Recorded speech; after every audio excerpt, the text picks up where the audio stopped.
Uniform civil code लागू करने वाला उत्तराखंड देश का पहला राज्य बनने वाला है। इस साल ड्राफ्ट तैयार हो चुका है तो अगले साल की शुरुआत में कानून लागू हो सकता है।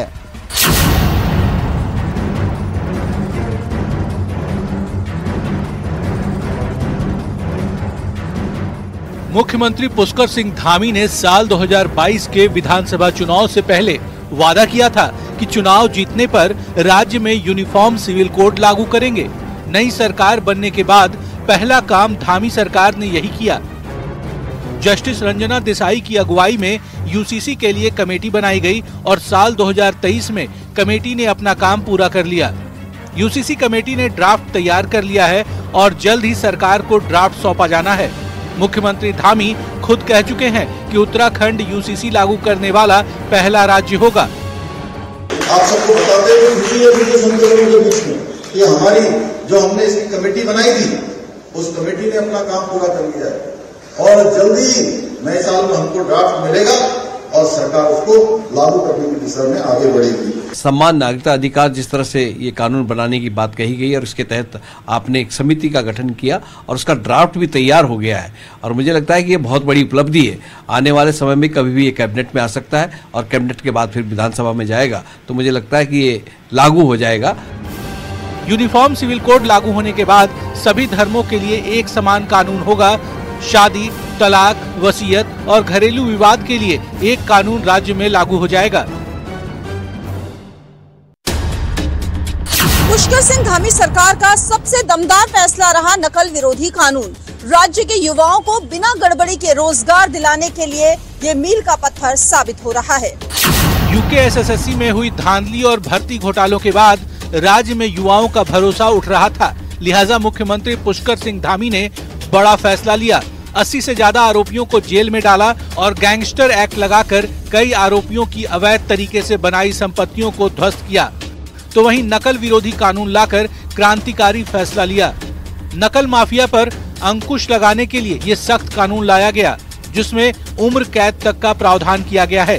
संगठित रूप से नकल कराने वालों को उम्र कैद के साथ साथ 10 करोड़ रुपए तक के जुर्माने का प्रावधान किया गया है। नकल अध्यादेश एक मजबूत कानून तो बना और कानून बनाने से फायदा भी हुआ।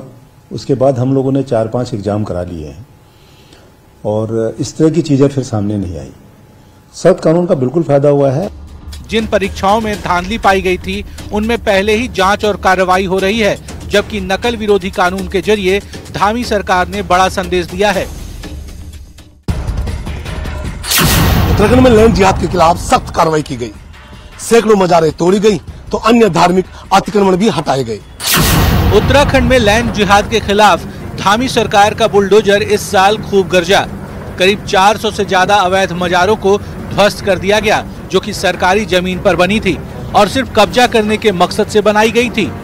इसके अलावा सैकड़ों अन्य अतिक्रमण को भी हटाया गया। विकास नगर, देहरादून के आसपास, हरिद्वार के अलावा उधम सिंह नगर में ज्यादातर मजारों को ध्वस्त किया गया। यहाँ तक कि राजाजी पार्क और कॉर्बेट पार्क में भी अवैध कब्जा किया गया था, उन्हें भी तोड़ा गया। अवैध मजारों के खिलाफ अभी भी अभियान जारी है।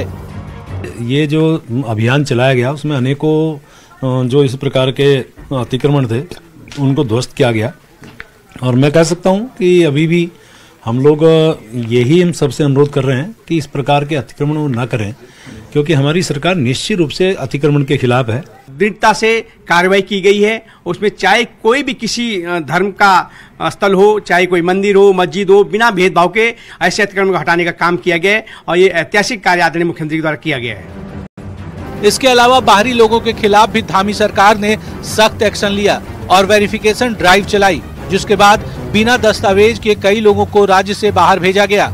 मुख्यमंत्री पुष्कर सिंह धामी ने इनमें कोई ढिलाई नहीं बरतने और आगे की कार्रवाई जारी रखने के आदेश जारी कर दिए हैं। उत्तराखंड में लंबे समय से धर्मांतरण विरोधी कानून की मांग उठ रही थी और मुख्यमंत्री पुष्कर सिंह धामी ने इस कानून पर मुहर लगा दी। उत्तराखंड अब देश में सबसे सख्त है।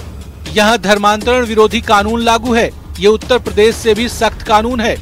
उत्तराखंड में जबरन या प्रलोभन देकर धर्मांतरण कराने या करने पर अब 10 साल तक की सजा का प्रावधान है।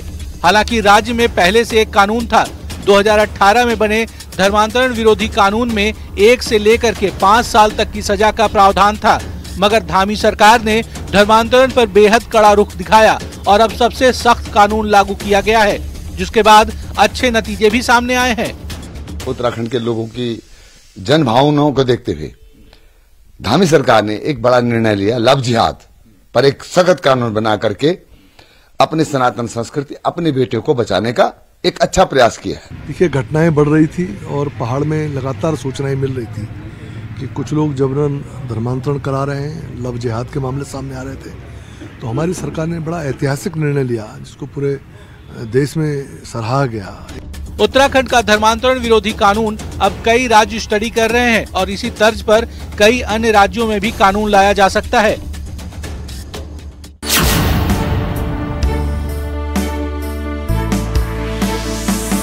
उत्तराखंड में निवेश के सारे रिकॉर्ड टूटने जा रहे हैं। देहरादून में आयोजित इन्वेस्टर सम्मेलन में करीब 3.5 लाख करोड़ के करार साइन हुए हैं, जिनमें से 44,000 करोड़ के प्रोजेक्ट की ग्राउंडिंग भी हो गई है।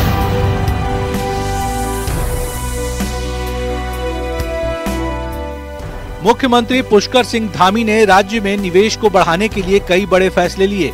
42 से ज्यादा विभागों की पॉलिसी में संशोधन किया गया, कई नई पॉलिसी बनाई गई। राज्य में आने वाले उद्योगपतियों को कोई समस्या ना हो, इसके लिए सिंगल विंडो सिस्टम और बाकायदा पूरी टीम को लगाया गया। उसके बाद इन्वेस्टर समिट का प्लान तैयार किया गया। इन्वेस्टर समिट से पहले दुनिया भर में रोड शो किए गए और उसका ही नतीजा रहा कि रिकॉर्ड 3.5 लाख करोड़ के MOU साइन किए गए और 44,000 करोड़ से ज्यादा की ग्राउंडिंग की गई। क्योंकि हमारी पॉलिसीज अभी जो नए बने हैं काफ़ी अट्रैक्टिव पॉलिसीज हैं। अन्य स्टेट्स के तुलना में हम लोगों के पॉलिसीज काफ़ी इन्वेस्टर फ्रेंडली हैं और उसकी वजह से मुझे लगता है कि इन्वेस्टमेंट काफ़ी अच्छे रूप में आएगा। मुख्यमंत्री धामी ने साफ निर्देश दिया है कि फरवरी तक ज्यादा से ज्यादा प्रोजेक्ट की ग्राउंडिंग हो। निवेश को लेकर इन फैसलों से आने वाले सालों में राज्य की सूरत बदल सकती है।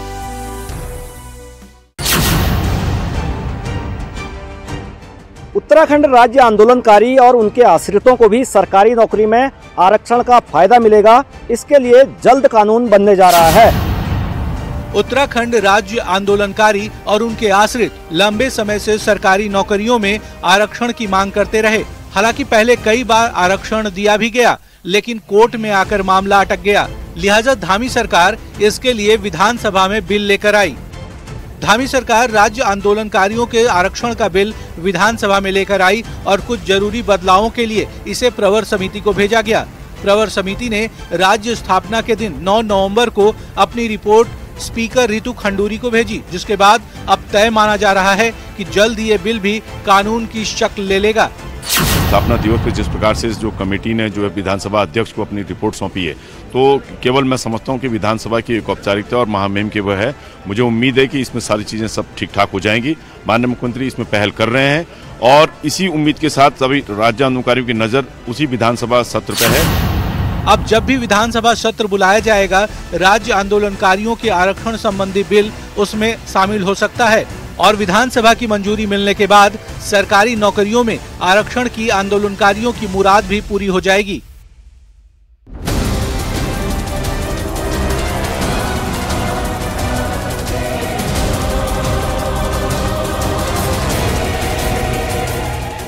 उत्तराखंड की धामी सरकार ने राज्य की महिलाओं को बड़ा तोहफा दिया था। सरकारी नौकरियों में महिलाओं के लिए 30% आरक्षण का बड़ा फैसला लिया।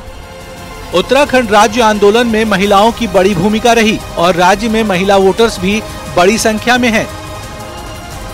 ऐसे में राज्य की पुष्कर सिंह धामी सरकार ने महिलाओं को लेकर बड़ा फैसला लिया है।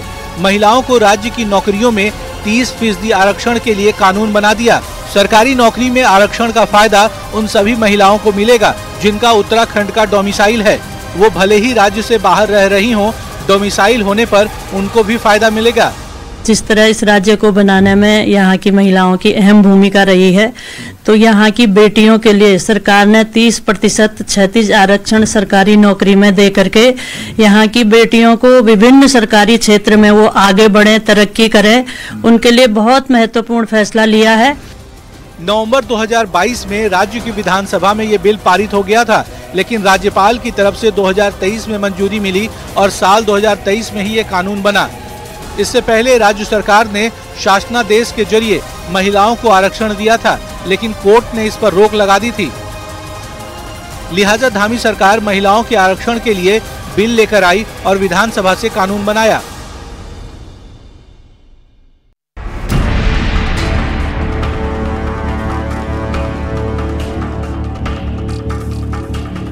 उत्तरकाशी के सिलक्यारा टनल में सबसे बड़ा ऑपरेशन चलाया गया।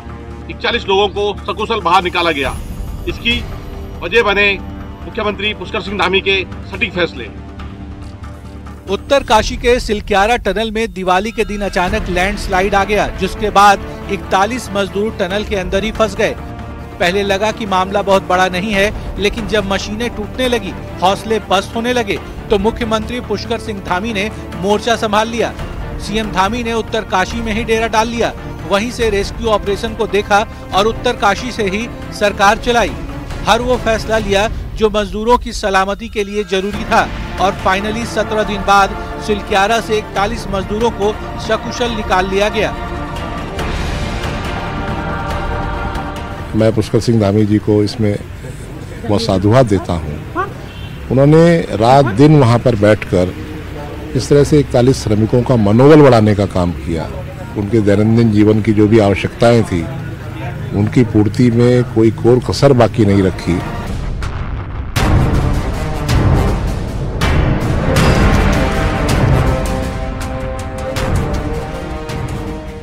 उत्तराखंड में राजस्व पुलिस को लेकर बड़े सवाल उठते रहे हैं। लिहाजा धामी सरकार ने राजस्व पुलिस के इलाकों को रेगुलर पुलिस को सौंपने का बड़ा आदेश जारी किया। आजादी के इतने सालों बाद भी देश में उत्तराखंड एकमात्र राज्य है जहां पटवारी पुलिसिंग व्यवस्था यानी राजस्व पुलिसिंग सिस्टम लागू है। उत्तराखंड के 60% इलाकों में रेवेन्यू पुलिसिंग व्यवस्था के जरिए लोगों को सुरक्षा दी जाती है, लेकिन अब ये बदलने जा रहा है। राज्य में कुछ बड़ी घटनाओं के बाद मुख्यमंत्री पुष्कर सिंह धामी ने बड़ा फैसला लिया और 1300 से ज्यादा गाँव में नियमित पुलिस की व्यवस्था लागू कर दी। इनके लिए राजस्व एरिया में 6 नए थाने बनाए गए तो 21 नई पुलिस चौकियां भी बनाई गई। इतना ही नहीं, इनके लिए 327 पुलिस कर्मियों के नए पद भी सृजित किए गए। सब चीजें टाइम टेकिंग था, लेकिन अब क्योंकि पुलिस क्षेत्र में आ गया तो लिहाजा जिस दिन घटना घटित होती है तत्काल पुलिस मौके में जाती है। घटनास्थल का निरीक्षण, मौके पर उपलब्ध जो भी साक्ष्य है उसका संकलन, गवाहों के बयान और एकदम हम लोग तुरंत एक्शन इसमें लेते हैं, जिससे पीड़ित पक्ष है उनको भी राहत होती है, हमें भी साक्ष्य उपलब्ध हो जाता है। एक तो ये बात। उत्तराखंड में कुल 7500 से ज्यादा गांव राजस्व पुलिस के दायरे में आते थे, जिसमें से अब 1300 गांव सामान्य पुलिस के हवाले हो गए हैं और धीरे धीरे सभी गांवों को भी रेगुलर पुलिस के हवाले कर दिया जाएगा।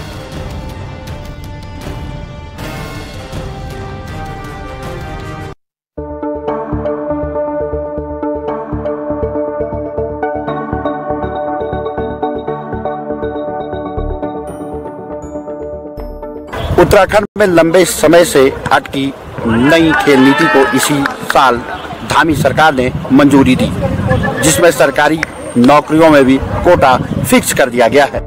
उत्तराखंड में खिलाड़ी अक्सर अच्छी सुविधा और नीति नहीं होने की बात कहते रहे हैं, लेकिन अब धामी सरकार ने नई खेल नीति में सब कुछ बदल दिया है। राज्य में अच्छा खेल दिखाने वालों को सीधे सरकारी नौकरी मिलेगी और आउट ऑफ टर्म प्रमोशन भी दिया जाएगा। इसके अलावा खेल पुरस्कार के लिए धनराशि बढ़ाने का फैसला भी लिया गया है। राज्य में 14 विभागों के बजाय 6 विभागों में खिलाड़ियों को नौकरी दी जाएगी। हालांकि खेल नीति पहले ही बना दी गई थी, मगर इसे पूरी तरह से इसी साल लागू किया गया। पॉजिटिव न्यूज है और सारे खिलाड़ियों को बहुत मनोबल उनका अप होने वाला है और सरकार द्वारा ये जो हुआ है ये दैट्स आउटस्टैंडिंग मेरे हिसाब से तो, क्योंकि कोई गरीब खिलाड़ी भी होता है उसके एक फाइनेंशियली आपको पता है कितना प्रॉब्लम होता है स्पोर्ट्स में, तो मेरे हिसाब से बहुत अच्छा है। ओलंपिक में पदक जीतने वाले खिलाड़ियों की पुरस्कार राशि भी बढ़ाई गई है। गोल्ड मेडल जीतने पर 2 करोड़, सिल्वर मेडल जीतने पर 1.5 करोड़ और ब्रॉन्ज मेडल जीतने पर खिलाड़ियों को 1 करोड़ की पुरस्कार राशि देने का फैसला नई खेल नीति के तहत लिया गया है। वहीं अन्य अंतर्राष्ट्रीय खेल प्रतियोगिता में मेडल जीतने वालों को भी इनामी राशि दी जाएगी।